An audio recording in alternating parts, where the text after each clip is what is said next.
Grande Augusto! Poxa, mil desculpas, problemas técnicos, coisas de internet, sempre tem uma novidade. Dessa vez foi o Instagram que nos proporcionou uma coisa que nunca tinha visto acontecer. No meio da live, pediu para reiniciar e, enfim, estamos aqui de novo. E quero novamente, agora na presença de Augusto, fazer a mesma introdução, que tanto eu treinei para essa entrevista, Augusto. Augusto Lix, um dos maiores e mais geniais guitarristas do rock nacional, que fez parte da banda Engenheiros do Havaí entre 1987 a 1993, a formação clássica chamada GLM, participando, né, Augusto, intensamente de 7 álbuns, participando de grandes eventos como Rock in Rio, Hollywood Rock, e dividindo o palco com grandes nomes da música internacional, dentre eles Nirvana, Santana e ninguém menos que Bon Jovi. E há uma curiosidade entre nós fãs, Augusto, que Bon Jovi foi até o seu camarim saber como você fazia aquele efeito de Infinita Highway na sua clássica guitarra. Depois você vai nos contar sobre isso. E Augusto, como você mesmo diz, a música é um portal de emoções. E ela sentiu a sua falta durante todo esse tempo. Por isso, seja muito bem-vindo, Augusto, novamente aos palcos. Muito obrigado pelo convite de poder estar aqui para um papo legal. E vamos nessa. Estou à disposição para as perguntas, para o que quiserem saber. Pessoal, vá enviando as perguntas aí no chat. Na medida do possível, iremos ler e apresentá-las aqui ao Augusto. E já vou começar perguntando ao Augusto sobre o show do dia 21 de abril, que acontecerá junto com Carlos Maltes, 2/3 da formação clássica, LM, Lix e Maltes, LM, Letras e Músicas. Genial aquela sua fala naquele vídeo que você fez aqui para a página. Eu tenho certeza que a expectativa é muito maior de nós fãs, mas tenho certeza que você também está com toda uma preparação para esse show do dia 21. Não é mesmo, Augusto? Olha, eu não sei de quem é a maior expectativa. Eu sei que a minha expectativa é muito grande. Muita ansiedade e, inevitavelmente, vai ser um momento muito emocionante. Inevitavelmente, isso não é nada protocolar, porque não é exatamente um show. É um acontecimento, porque tem que considerar todo o contexto que construiu a ideia e a concretização desse show.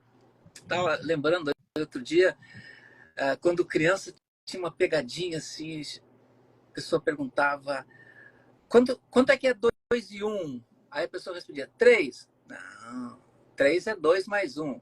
2 e 1 é 21. Então nós estamos 21. no dia 21 de março, contagem regressiva por dia 21 de abril. E, cara, como eu estava falando, não é apenas um show, não é um. Por que aconteceu? A gente teve que mudar nossas rotinas, né?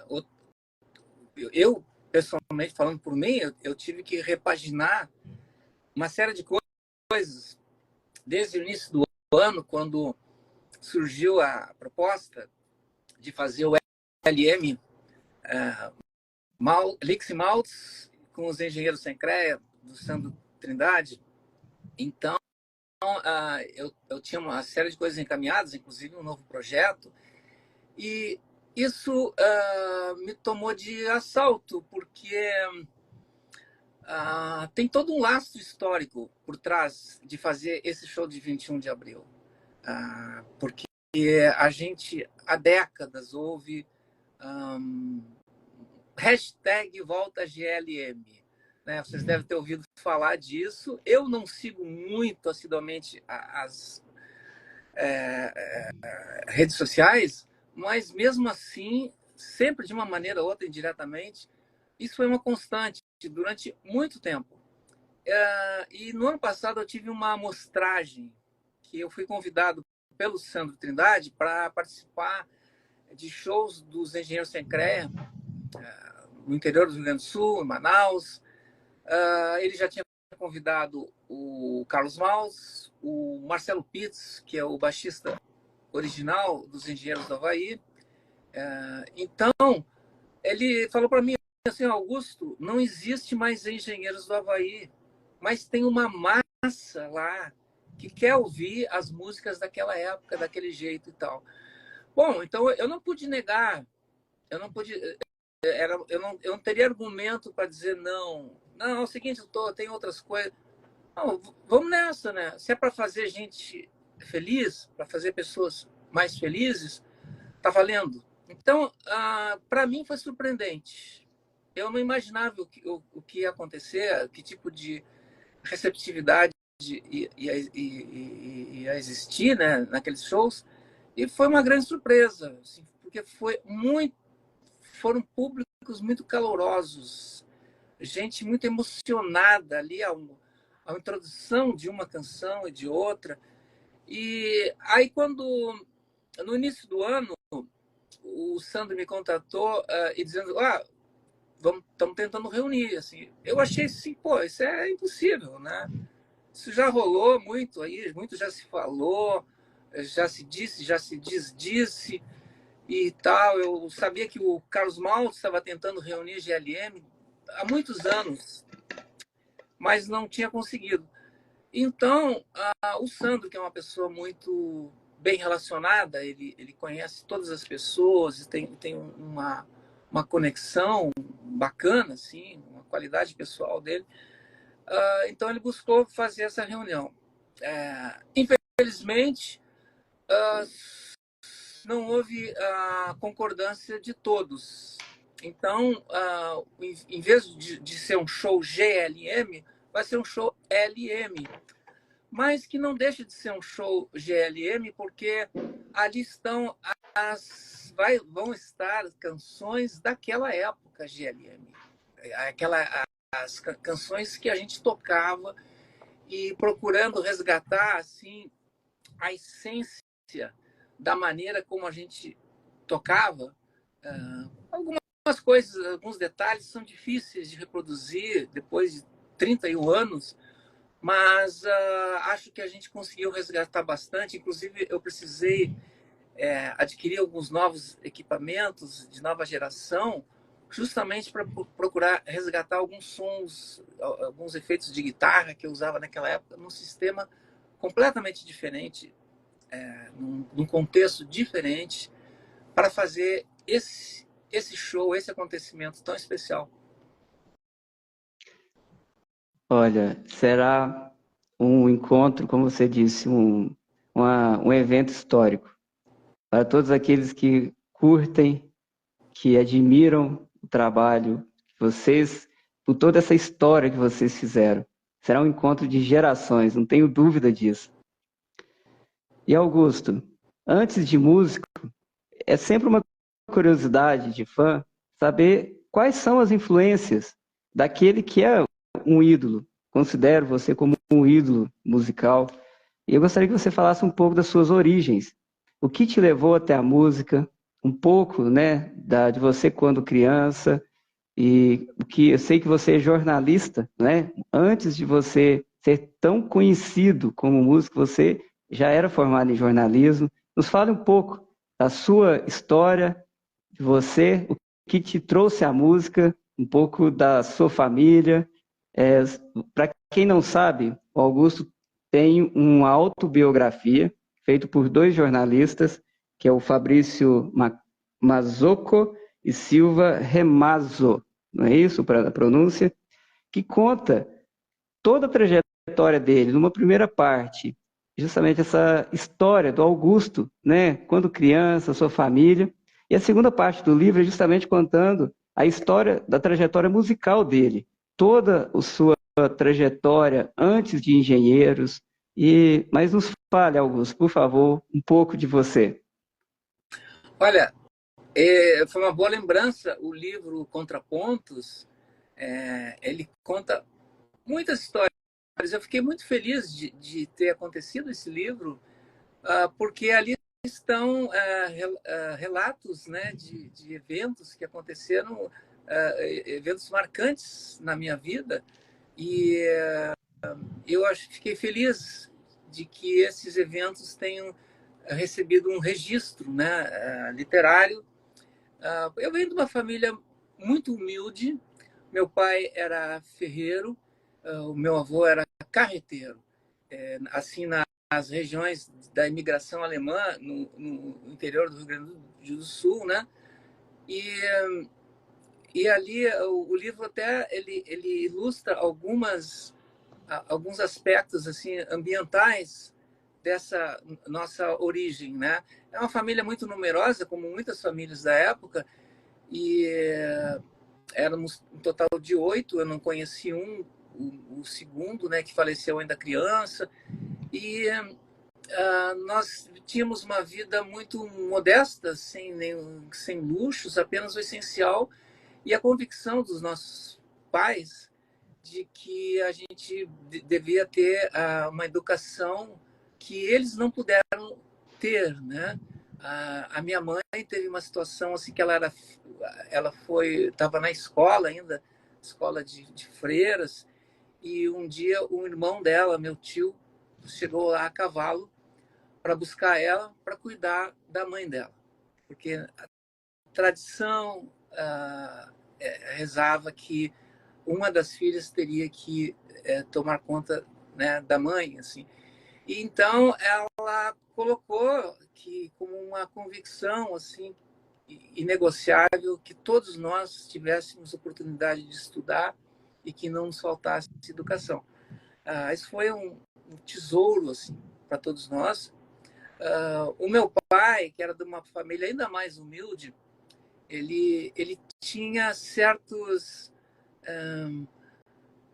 ele tinha algum gosto por coisas musicais. Naquela época existiam bailes, se chamavam de kerbs, que eram na colônia alemã, e tocavam aquelas valsas alemãs, né? E o meu pai gostava daquilo. E eu lembro que um dia eles não, eu era criança ainda, e os dois foram para uma das colônias chamada Matiel, onde morava uma prima da minha mãe. E aí, enquanto eles foram lá no Kerb, eu fiquei com os filhos dela, e os dois falando alemão direto, né? E eu ali no meio, assim, sem saber o que fazer, eu não sabia falar alemão.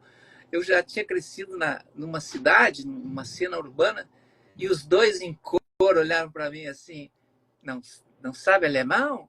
Aprende! Aí eu lembro isso, hoje é engraçado, né? Naquele dia eu fiquei assim, completamente, né, encostado na parede. Mas aí o meu pai, ele deixava um violãozinho simples lá em casa, para quem quisesse se aventurar, fazer um barulho.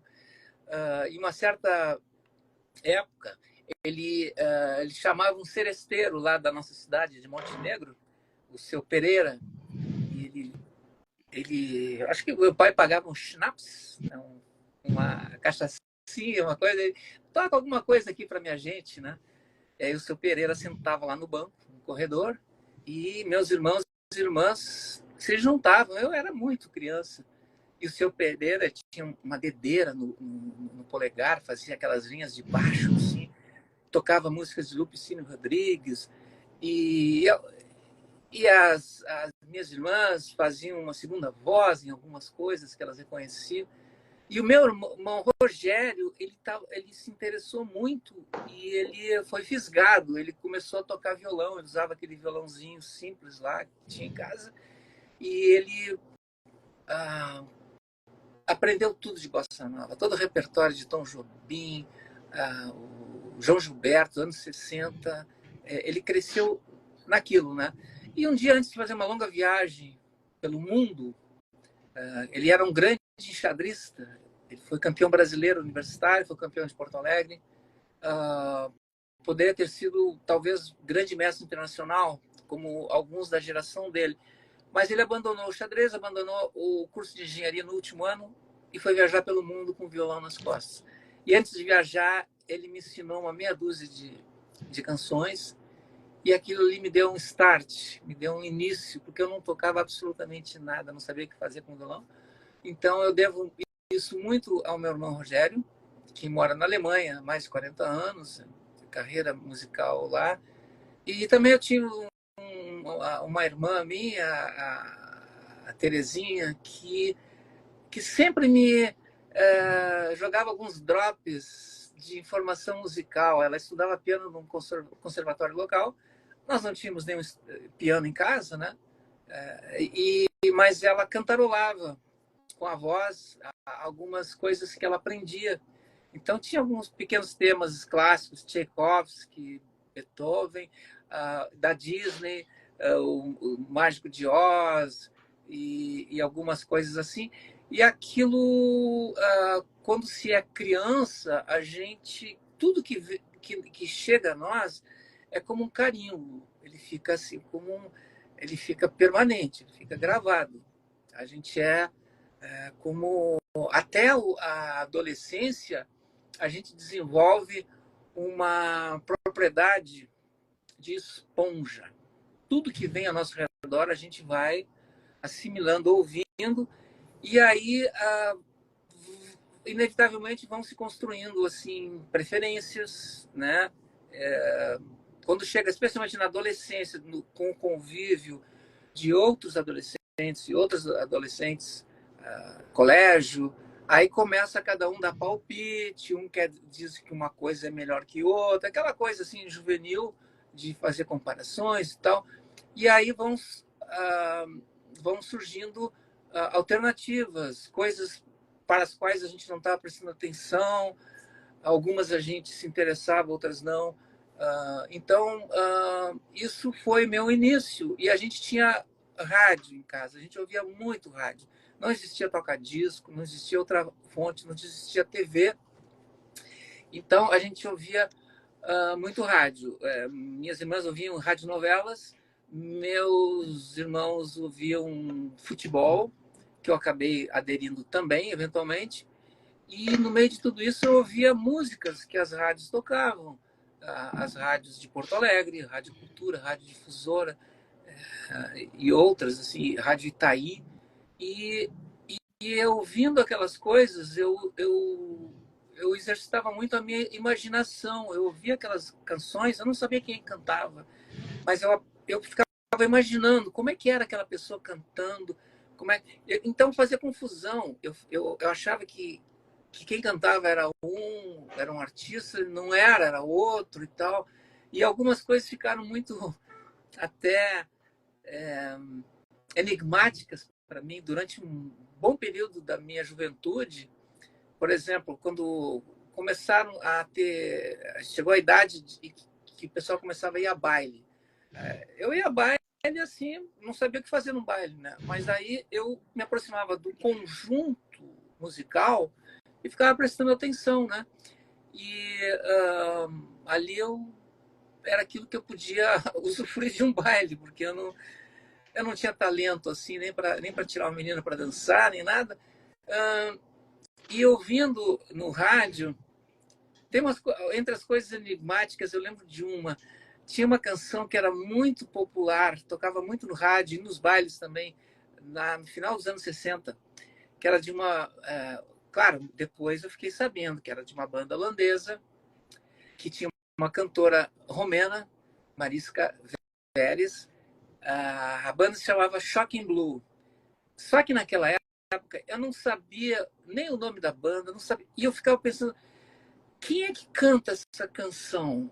Essa voz é tão enigmática, é uma voz, será que é uma mulher? Será que é um homem? Era uma voz poderosa.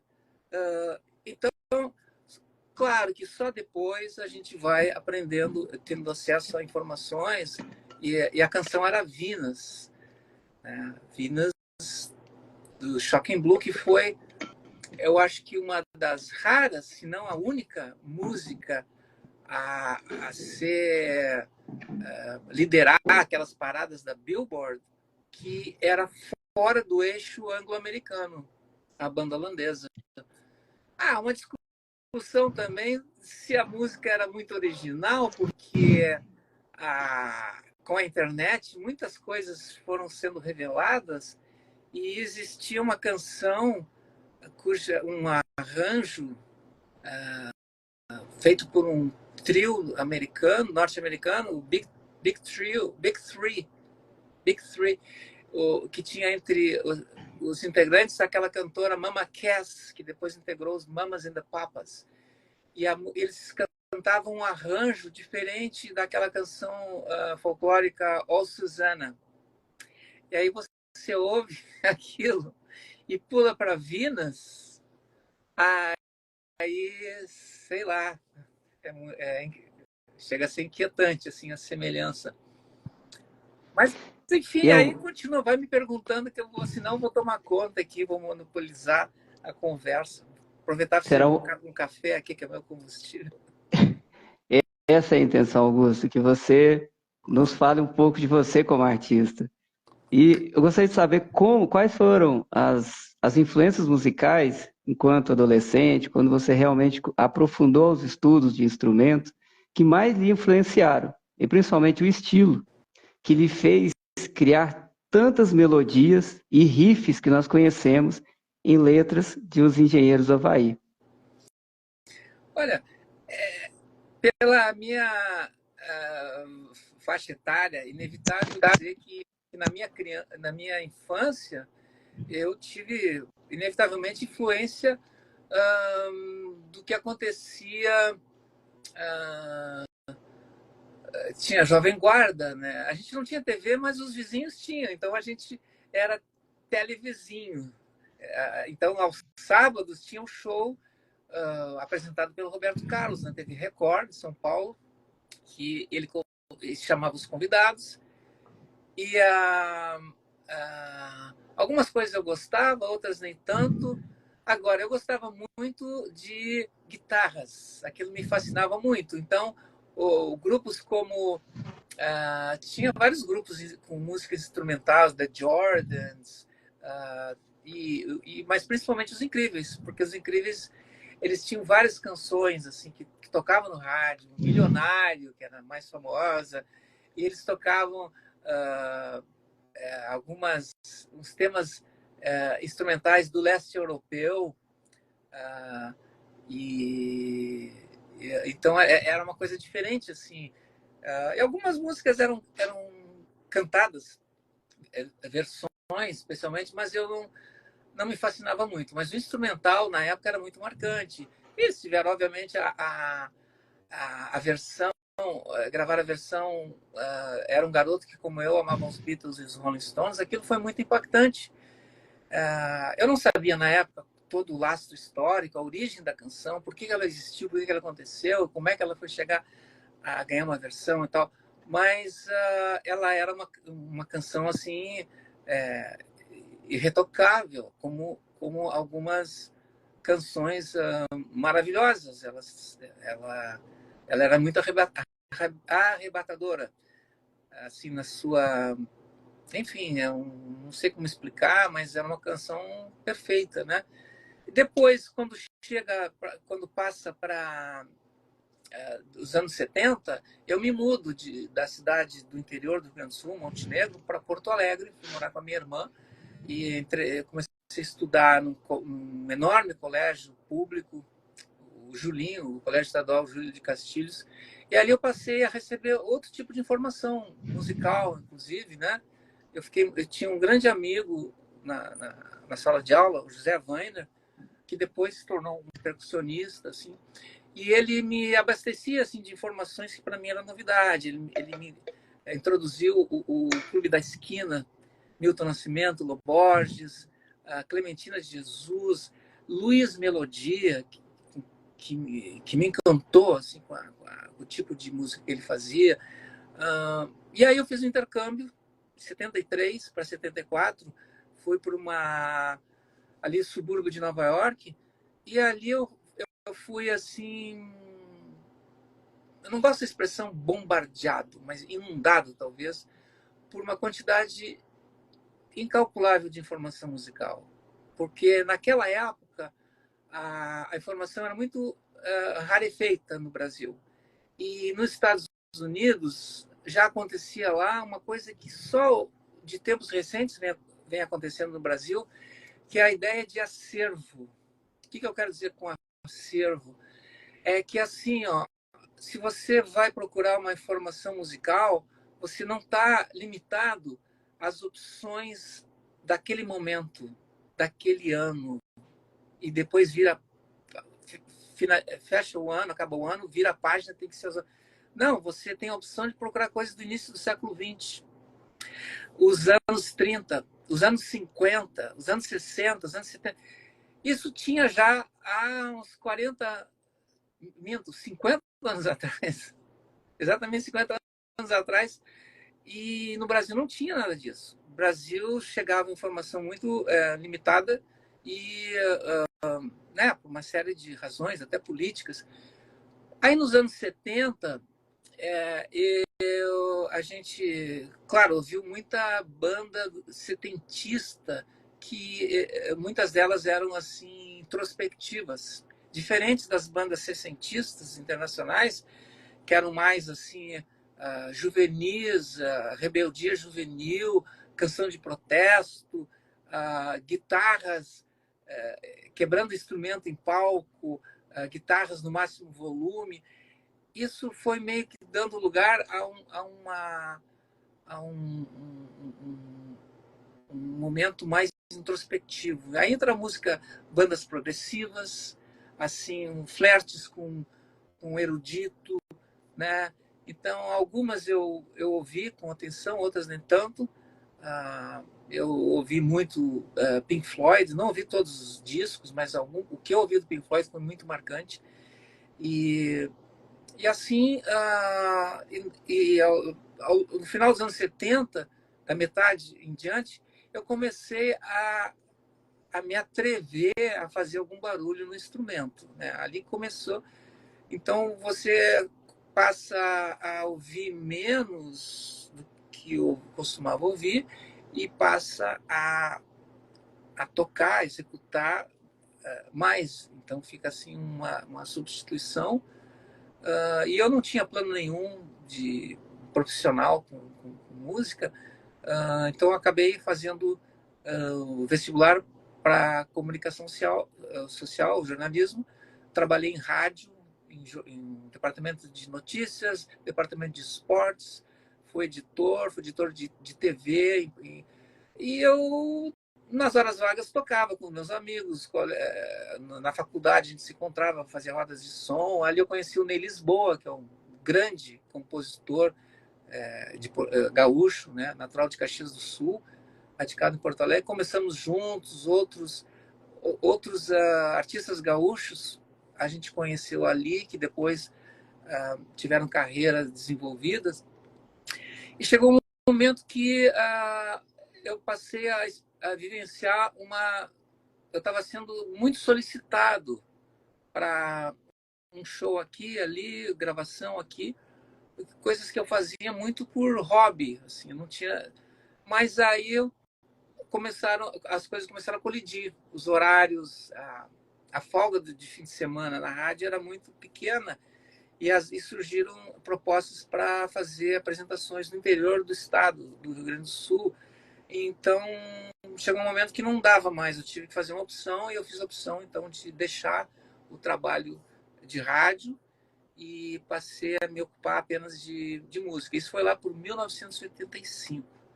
Aí muitas coisas aconteceram, eu produzi gravações de vários artistas em Porto Alegre, gravei discos com Ney Lisboa, com outros artistas também, e fiz músicas para cinema, para teatro. E lá em 1987, 86, eu me mudei para o Rio de Janeiro para tocar guitarra na excursão de Cleiton e Cledir.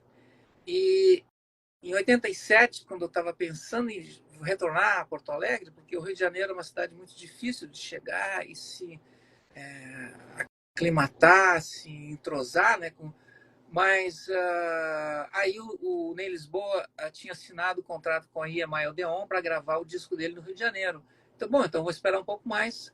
Então a gente gravou o terceiro álbum do Ney, Carecas da Jamaica. Nesse álbum, a música Carecas da Jamaica é uma parceria minha e do Ney, né? Fez a letra, fiz a música. O Ney teve a ideia de convidar os Engenheiros do Havaí para fazer uma participação na gravação, para tocar junto, porque era uma retribuição ao convite que os engenheiros tinham feito ao Ney Lisboa para a gravação de Toda Forma de Poder. A gravação de Toda Forma de Poder, que tocou em uma novela, são dois que cantam, Humberto Gessinger e Ney Lisboa. Então o Ney quis retribuir o convite e assim foi. Os então engenheiros do Havaí, Humberto, Carlos e Marcelo Pitts, gravaram junto com o Ney e comigo. Então, depois daquela gravação, a gente tinha um show na Casa de Espetáculos Canecão, aqui no Rio de Janeiro, de uma banda britânica, Echo and the Bunnymen. Aí alguém falou, vai ver o show do Echo and the Bunnymen. Aí eu sinalizei lá, o Carlos, vai. Aí a gente se encontrou lá, Carlos e eu, e ficamos conversando o tempo todo, não assistimos o show. Eu não sei nem, não posso falar nada. E a gente ficou o tempo todo conversando sobre conjuntura, sobre o rock nacional, sobre tecnologia, sobre questão de estúdio, de não ceder às tentações da tecnologia. Bom, encerrado o papo, acabou o show, a gente teve que sair, eu fui para casa, eu estava morando com o meu irmão, e aí toca o telefone e o Carlos de novo. Aí, cara, quer entrar para a banda?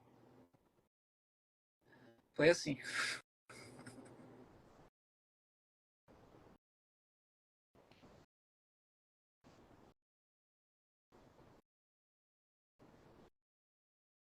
Você está me ouvindo?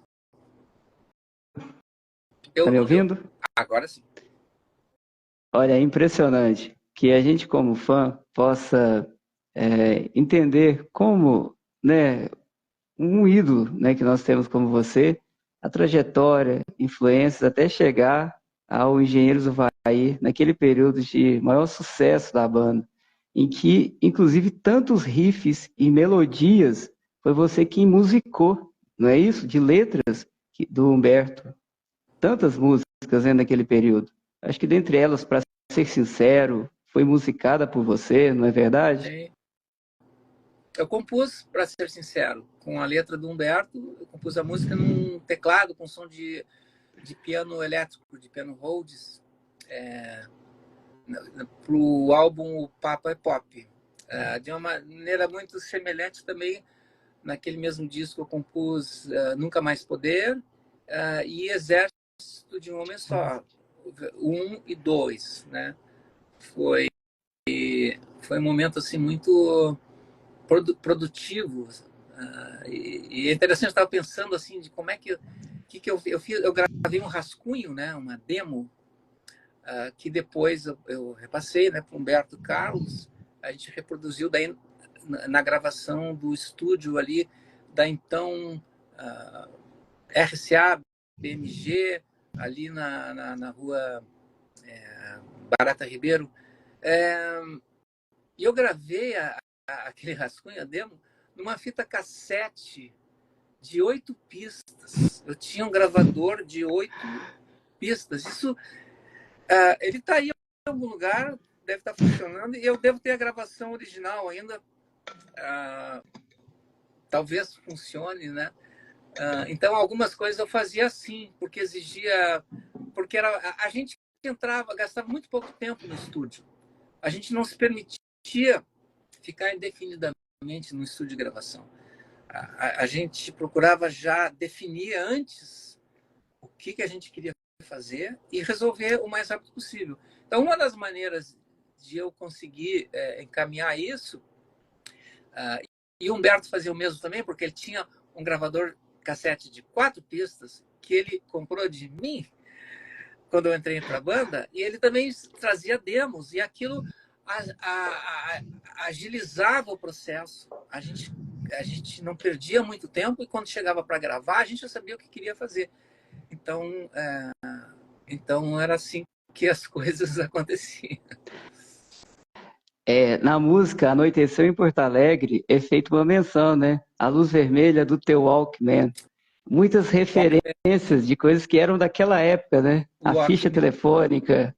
Os mais jovens talvez, alguns mais jovens talvez não saibam, o Walkman era um toca-fita de fita cassete portátil, que a pessoa levava assim pendurada na cintura e ligado o fone de ouvido, né? Então, aquilo foi uma febre nos anos 80. As pessoas iam viajar para o Paraguai para comprar mais barato um Walkman, e tinha da Sony, da Aiva, tudo era um objeto de desejo. E naquela época se usava muito fitas cassetes, porque nem todo mundo tinha dinheiro para comprar disco, vinil. Né? Aí os amigos, alguém comprava, aí emprestava para o amigo fazia uma cópia por uma fita cassete, e com o Walkman, né, usava, como hoje muita gente usa assim, com o celular. Naquela época não tinha o fone sem fio, né? Não tinha essas tecnologias como Bluetooth e tal, mas já tinha esse hábito de ouvir fita cassete. Pouco tempo depois, surgiu uma evolução, que foram os Discman, que era toca os aparelhos de CD portáteis, né? Que antes disso teve a fita DAT, e aconteceu uma coisa muito curiosa, porque a Sony lançou o primeiro modelo de um gravador DAT. O que era um gravador DAT? Ele era um gravador de fita, porém a gravação não era como a fita cassete analógica, era uma gravação digital, uma qualidade assim de reprodução muito mais de mais qualidade, né, mais nitidez. E ela lançou o que seria o substituto do Walkman. Só que na primeira demonstração, quando reunida toda a imprensa lá, eles colocaram o Datman para fazer a demonstração, e o aparelho de DAT não funcionou, porque ele era uma tecnologia muito avançada dentro de uma estrutura física muito frágil, muito sujeita assim a não funcionar, e era muito caro. Então não deu certo, não foi um fracasso de vendas. Ninguém mais se importou com a ideia de comprar um aparelho DAT para substituir o Walkman. Só que, por outro lado, a indústria fonográfica, naquela época, as grandes gravadoras tinham os grandes estúdios. Algum tempo depois é que foram surgindo estúdios particulares, e em determinado momento as gravadoras viram que tinham que dava muita despesa, aí se desfizeram dos seus grandes estúdios, venderam tudo. Mas nos estúdios, a fita DAT, o gravador DAT, encontrou acolhimento, porque tornou-se uma maneira de mixar uma gravação de várias pistas de uma maneira muito eficiente, né, econômica e tal. Às vezes dava problema, dava erros, perdia-se muito material gravado. Aconteceu com a gente na época do Pub Pop. E eu lembro que na época eu conversei com o operador, o engenheiro de som da mesa, o Flavinho Sena, que é uma pessoa assim muito querida, extremamente paciente com aquela gente lá, com a gente, né? E aí eu pedi para ele se a gente não podia usar um outro método para mixar, que não era a fita DAT, né? Porque a gente tinha perdido umas 9 horas de gravação, cara, é recuperável. Aí eles passaram a usar uma fita rolo com um processo Dolby SR, então as músicas do Papa Pop, elas foram mixadas naquele sistema, né? Aí, se você pensar hoje, olhando para trás, estamos falando de 1990. Aí, 91, 92, 93, pouco tempo, chega a 95, 96, tudo isso, aquele gravador, fita, tudo vai desaparecendo com a internet e com as formas de gravação tipo MP3, né? Aquilo foi um grande divisor de águas, assim. Pessoal, estamos anotando as perguntas e já vamos, daqui a pouquinho, passar todas essas perguntas para o Augusto.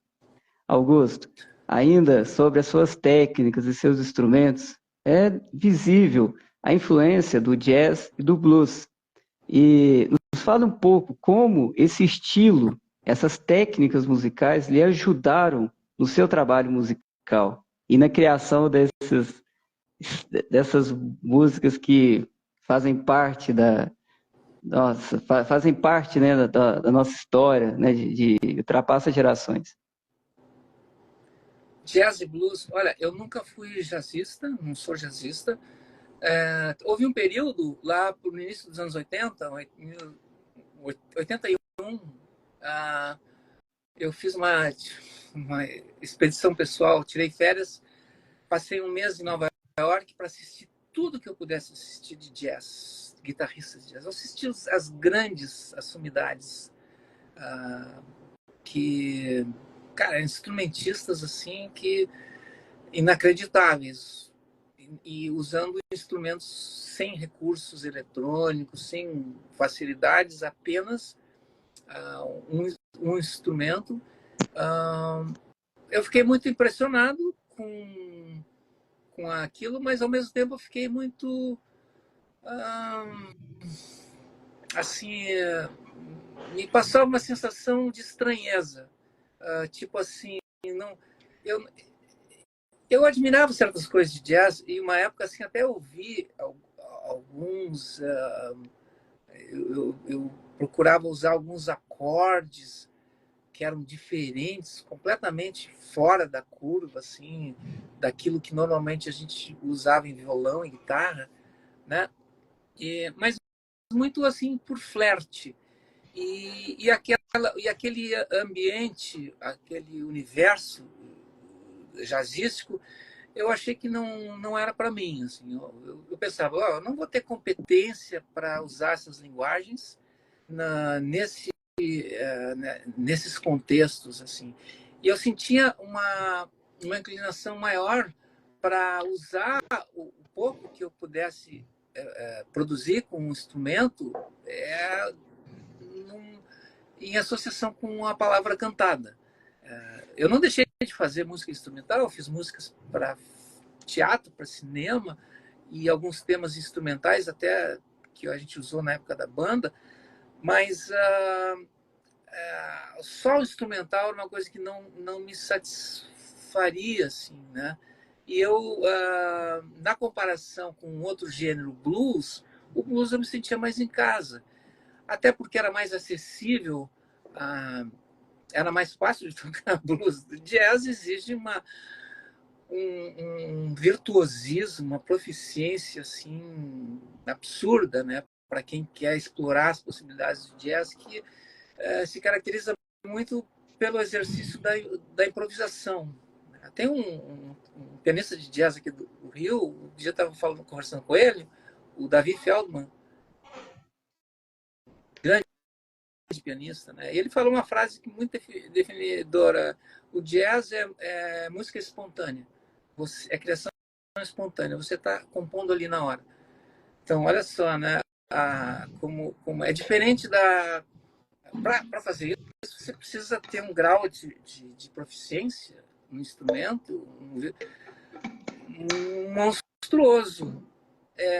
Na comparação com a música erudita, a música erudita exige que você tenha um grau de proficiência para executar as grandes obras, né? Que são sempre desafiadoras, né? Então, o músico erudito, ele pratica assim, durante a sua formação, a sua vida, o hábito de praticar horas e horas para conseguir executar aquilo que foi criado, né, pelos grandes compositores eruditos, mas é assim uma coisa mais de reprodução, de execução.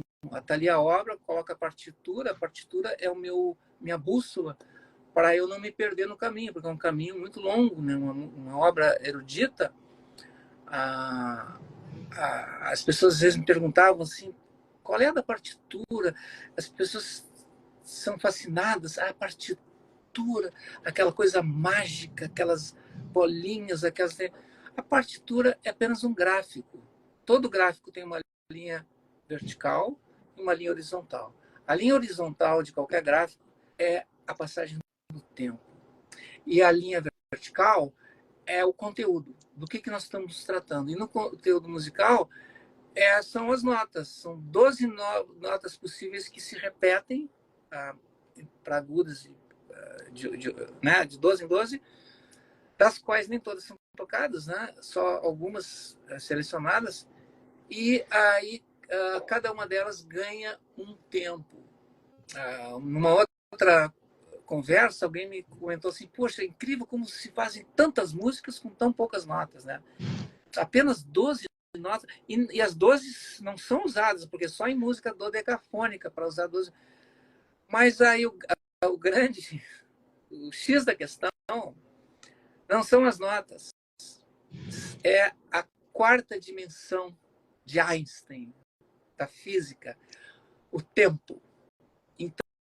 Então, o tempo, que é a linha horizontal, ele é infinito. Você pode ter, para cada nota, uma duração mínima, uma longa, e essas combinações se tornam tão múltiplas que proporcionam a existência assim, inesgotável de músicas novas e diferentes. Assim. Então, esse é o... Então, no caso da música erudita, a função da partitura é ter uma bússola. O músico erudito, ele não está exatamente lendo ali nota por nota. Ele já fez isso quando ele tomou conhecimento.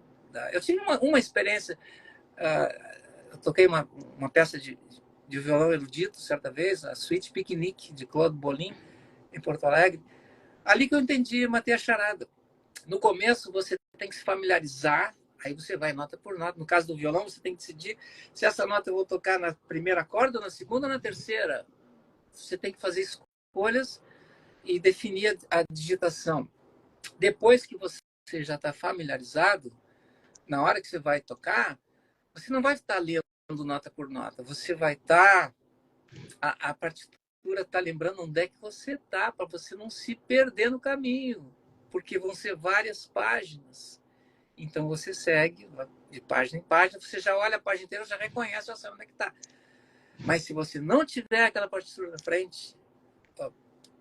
Bom, eu não preciso partitura para tocar canções populares, canções da banda, minhas canções, músicas pop rock, até blues, alguma coisa de jazz, mas para a música os eruditos precisam, senão não conseguem.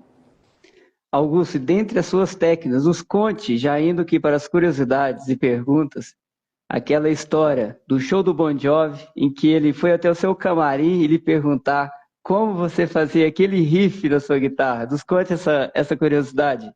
É aquela história, quem conta um conto aumenta um ponto, né? Vamos combinar. Não foi o Bon Jovi que foi no nosso camarim, era o que? O Hollywood Rock ou Rock in Rio? Agora estou confuso um pouco. Não, foi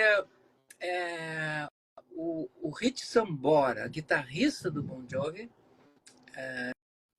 mandou um emissário lá no nosso camarim, convidando para fazer uma visita no camarim deles. Aí eles estavam se preparando para entrar no palco e eu fui lá, né? E ele me recebeu muito gentilmente. Ele estava aquecendo com um violão, acho que um Ovation de 3 sessões, de 3 braços. Assim. Tava ali o John Bon Jovi e os outros integrantes da banda. Ele queria, assim, falou, sim, é que eu ouvi no rádio uma canção que vocês tocam. E eu fiquei intrigado com aquele timbre de guitarra, um timbre fucking clean tone, man.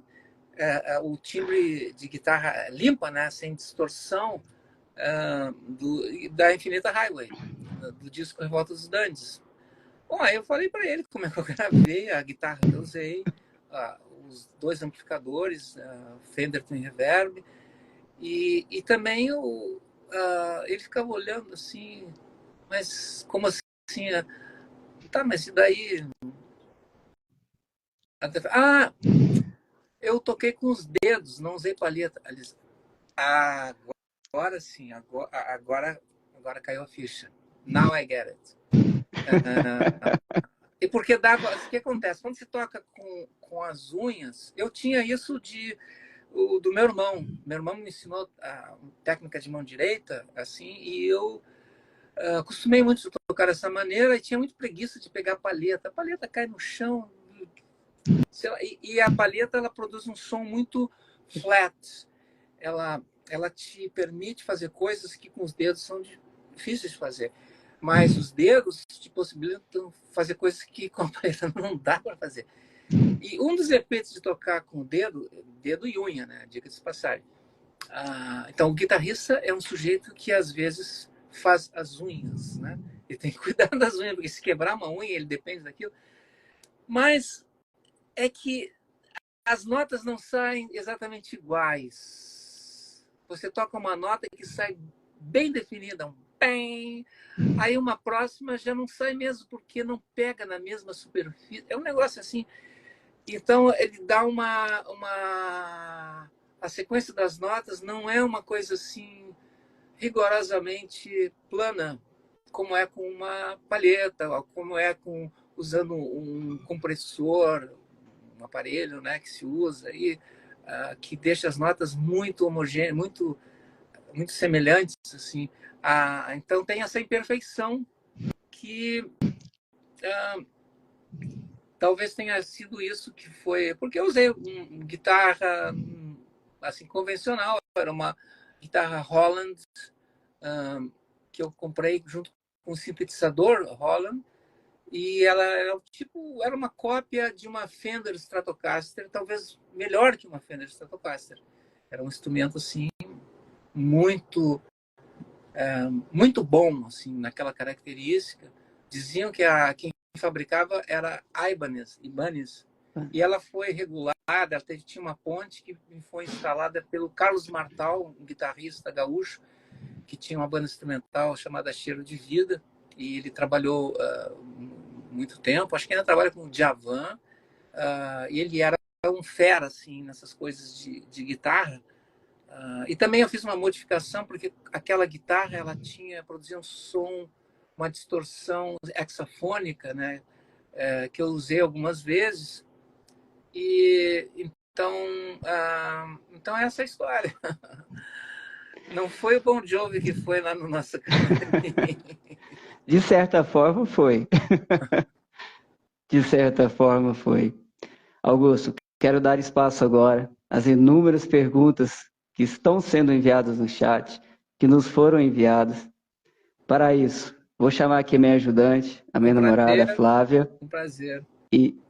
E vou também, se você se me permite, enviar um convite para participar nesse momento da live, uma pessoa que é muito admirador do seu trabalho musical, que é o Júlio Palma, da Casa Palma, em Belo Horizonte, que é uma casa que promove a arte e a cultura. Ele é muito seu fã. Quando eu disse que estaria nessa live com você, ele falou assim, olha, se for possível, um pouquinho lá, eu quero, né, dar as boas-vindas ao Augusto. E vou chamar aqui a Flávia para que ela também fale. E aproveito para dizer que eu tenho muita saudade de BH, eu tenho lembranças assim memoráveis, muitas coisas assim eu posso contar de BH, momentos assim, inesquecíveis que eu vivi nessa cidade. E vai ter gente de BH que eu já sei que vai estar lá em Porto Alegre no 21 de abril. Tem até uma menina agora já um pouco mais crescida, menina, que ela tem uma história muito bonita. A gente fez um show em BH, no Mineirinho, porque aconteceu uma coisa, a gente ia fazer o show num local que houve um temporal e derrubou o telhado do local, de um ginásio que a gente tocaria. E aí a solução foi transferir o show para o Mineirinho. E aí essa menina, ela queria ir no show, mas ela não tinha idade. A mãe dela levou ela, então, e ela guardou o flyer daquele show, plastificou, e quando eu estive em Belo Horizonte fazendo a minha conversa imperativa do Quarto para o Mundo, essa menina, a Zipitzi, levou plastificado o flyer daquele show. Então, eu nunca esqueci isso. Eu achei assim uma história muito bonita. E ela mandou avisar já que ela já está comprada a passagem. 21 de abril estará com outros mineiros, outros paulistas, outros cariocas, outros cearenses, outros pernambucanos, junto com alguns catarinenses, curitibanos e muitos gaúchos. Vai ser um encontro muito emocionante. Com toda certeza. Estamos ansiosos. E tenha certeza, eu também estarei lá. Dia 21 de abril. Beleza. Vou passar aqui para a minha assistente, que vai fazer aqui a apresentação das perguntas, e continue enviando perguntas na medida do possível. Iremos passar aqui para o Augustinho. Flávia.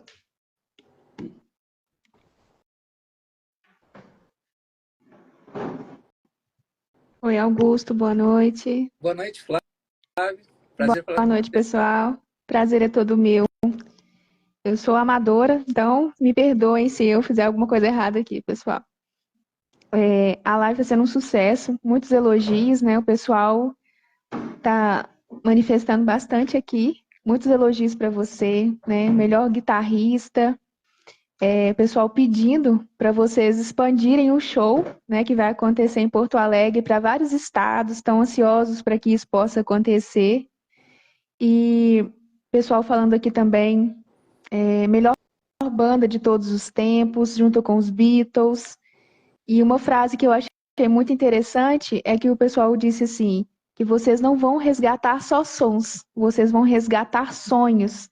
Eu achei muito profundo, né? Porque a música ela está conectada a vários momentos da nossa vida. E com certeza cada um de nós tem um momento especial que grava, né, com alguma música especial também. E também falaram assim que o alívio imediato é rever LM. E tem umas outras perguntas